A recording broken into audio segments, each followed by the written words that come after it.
皆さんごきげんよう、上川薫です。今回取り上げる話題は、ロシアの政治工作が入っていたフランスの議会選挙の結果について、そしてもう一つは、ウクライナの主要援助国の一つであるイギリスの変化について取り上げていきます。どちらも共通しているキーワードは選挙です。アメリカの大統領選挙も今年はありますし、各国における選挙もまたその結果が国際情勢に与える影響は確実にあります。何しろ、その国の議会勢力の変動によっては、これまでとは全く異なる政策に変わってしまうこともあるわけです。このチャンネルでは、日本、世界、様々な場所で起こっているニュースを適時取り上げて解説していきますので、ぜひとも情報更新に役立てていってください。それでは今回取り上げる主な話題はこちらです。1、フランス議会選挙。ウクライナ支援措置を目指していた国民連合の選挙結果について取り上げていきます。2、イギリスでは14年ぶりの政権交代が起こりました。与野党が入れ替わったことで、ウクライナ支援どう変わったかについて取り上げていきましょう。まずはフランスの選挙。フランス議会下院選挙。左派連合が最大勢力。多数派形成は難航も。フランスの議会下院の選挙は、決選投票が行われ、左派の連合が事前の予測を覆して極右政党を抑え最大勢力になりました。地元の公共メディアフランスアンフォは内務省の発表をもとに左派の連合の新人民戦線が過半数には届かなかったものの180議席を獲得して最大勢力になったと伝えました。マクロン大統領率いる中道の与党連合は選挙前に比べて議席を100近く減らして158議席。極右政党の国民連合は連携する勢力と合わせて143議席を獲得したとしています。左のイラストが主要政党の議席獲得数を示しています。右派の国民連合が青色の点、そして左派の連合新自民戦線が赤い点、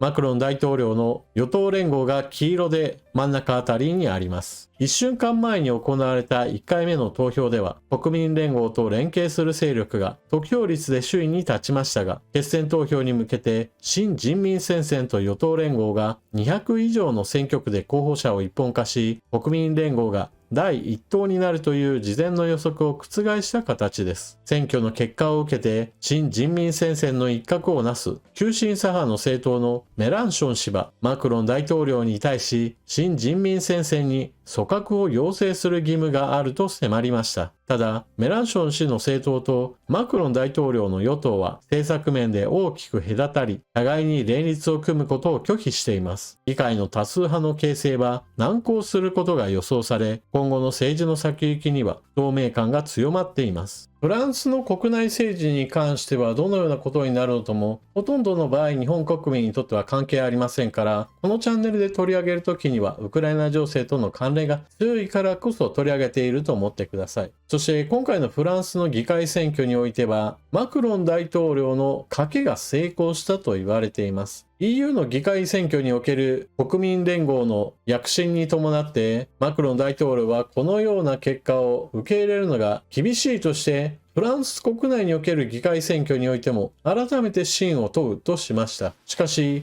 1回目の選挙結果としては、多くの選挙区で国民連合が1位を獲得し、このまま選挙が進めば国民連合が絶対多数を取る可能性すらありました。ところがそのフランスにおける選挙なのですが、それぞれの小選挙区における当選者は1名、そして最初の選挙において過半数を取っていない場合においては、得票率の少ない人たちを切る形での決選投票へと移行します。この記事の中でもあったように、国民連合を抑えなければならないと考えた人たち、右派とは反対の左派の人たちと中道のマクロン大統領の政党との間で候補者調整が行われました。双方は政策的には全く手が結べないような人たちなのですが、今回は国民連合に勝たしてはならないといった形で野合が行われたわけです。日本ではこうした選挙の時だけ政策棚上げで協力関係を結ぶのは良くないという形で報道されるわけですが、フランスにおいては目的のためであるならば、それはまた一つの選挙戦術の一つとして認められている面があります。そして候補者調整をすることによって国民連合とその包囲網としての左派と中道の人たちの一本化候補との戦いによって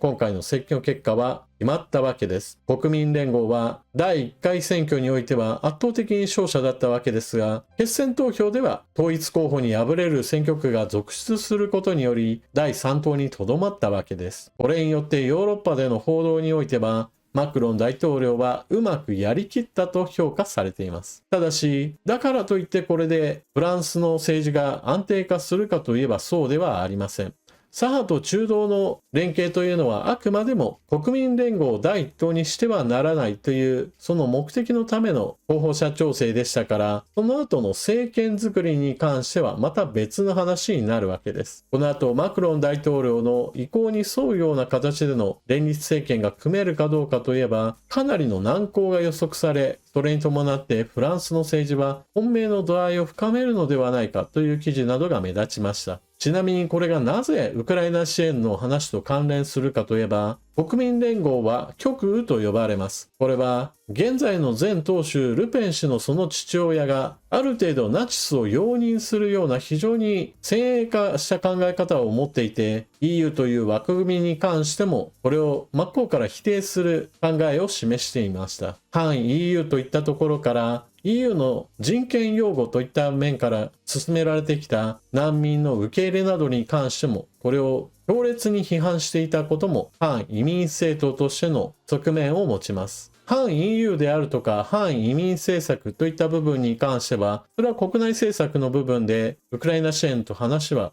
関係ないわけですが、しかしここに反 EU というのはこれを焚きつければ焚きつけるほど外交上有利になる国があります。それがロシアです。ロシアとしてはNATO であったり EU であったりヨーロッパの国々が団結していてもらっては不愉快なものです。プーチン大統領は常々 EU や NATO といったものが後方へと伸びてくることはロシアに対する侵略行為だといったような非常に激しい敵対心を持っていて、これを非難しています。ですから国民連合が勢力を伸ばし反 EU の機運を高めてくれることはロシアにとっては非常に都合のいいことなのです。そのようなこともあって国民連合に対しては政治工作資金がかなり流れ込んでいるなどといった話も以前から囁かれていて、前党首ルペン氏は実際にロシアによるウクライナ侵略にかなり肯定的な意見を述べています。その一つがロシアによるクリミア侵攻、これをルペン氏はある程度認め、クリミア半島はロシア領として認めても良いのではないかといった話などをしています。そして現在においてもマクロン大統領のウクライナ支援政策に反対し、フランスの現在供与している巡航ミサイルスカルプについてこれをロシア領へと使うことを禁止し、以後の供与についてもやめるべきだという話をしています。ですから今回の選挙においてもしも国民連合が第一党の座を確保し与党となった場合においては、マクロン大統領の進めようとするウクライナ支援、特に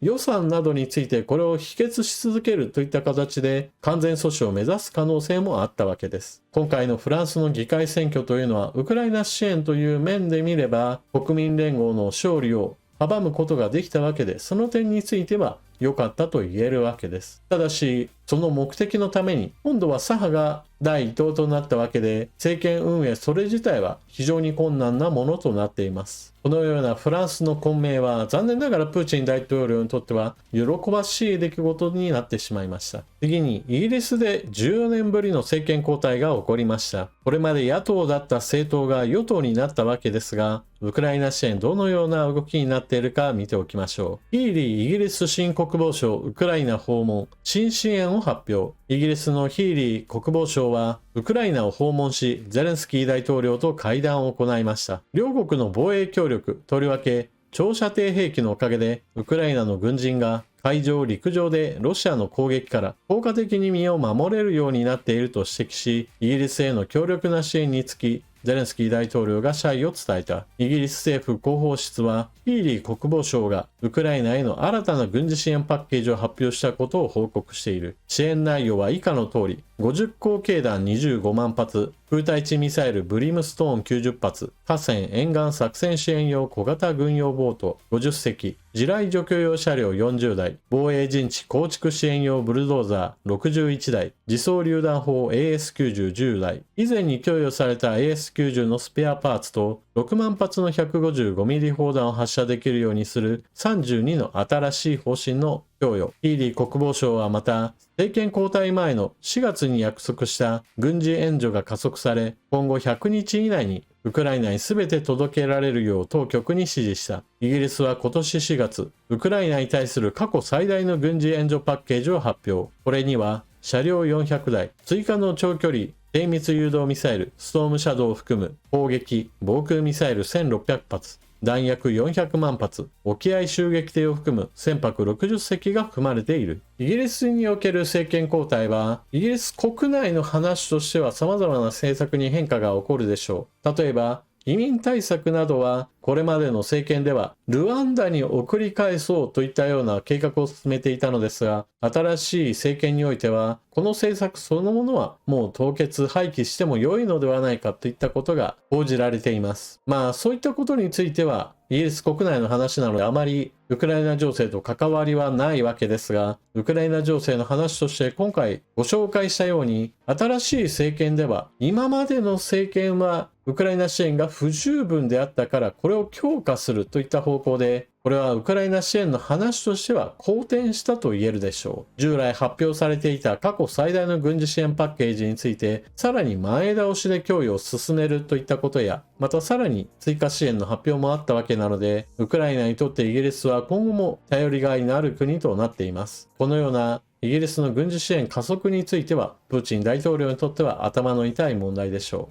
う。イギリスはこれまで戦車の供与を一番乗りだったり、長射程のミサイル供与なども、これもまた他の国を引っ張る形での供与を進めてきました。今後はウクライナに供与される F16 戦闘機に搭載するミサイルについての供与が焦点となります。射程距離の長い空対空ミサイルや空対地ミサイルなど戦闘機の活用方法はどのような武装を整えるかにかかっています。というわけで今回はウクライナ情勢との関連でフランスとイギリスそれぞれの国における議会選挙の話を取り上げてきました。ヨーロッパの主要国であるイギリスとフランスの動きは今のところウクライナ支援で変わってはいません。あとはやはり何といってもアメリカの大統領選挙が今後動きをどう変えるかの重要な鍵となるでしょう。それでは動画最後までご視聴いただきありがとうございました。チャンネル登録していない方はぜひともチャンネル登録して世界や日本の情報更新にこのチャンネルの情報発信を活かしてください。そして動画が見合ったら評価ボタンのクリックとあなたの感想コメント、また役に立ったなと思われる方はぜひともスーパーチャットのご利用もよろしくお願いします。それでは次の動画でまたお目にかかりましょう。またね。